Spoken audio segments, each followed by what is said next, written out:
Hey, Dwight Woods here. Following up on something that my Jeet Kune senior Chris Kent did recently on Facebook. He showed the magazine that inspired him to try to meet Dan Inosanto and become his student.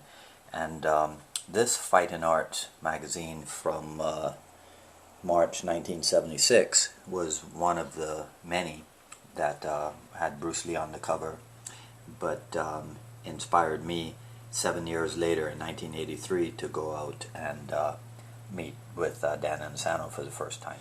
And this is the article, The Continuing Story of Jeet Kune through Danny, I'm not sure what they meant by that, Dan Inosanto, but you know, that's still, even today, some people still get his name wrong.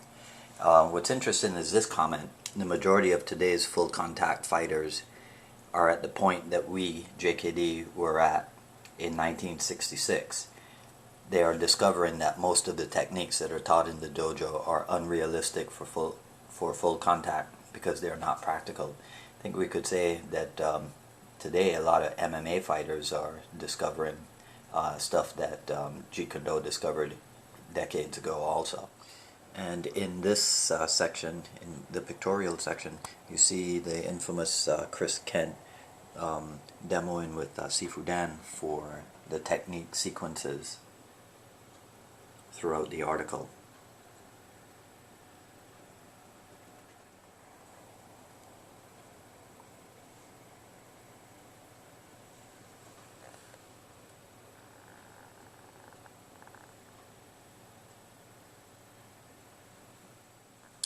So here's the last page of this article, and it's headlined here, Filipino Stick Fighting Techniques, and interestingly it says now part of JKD curriculum.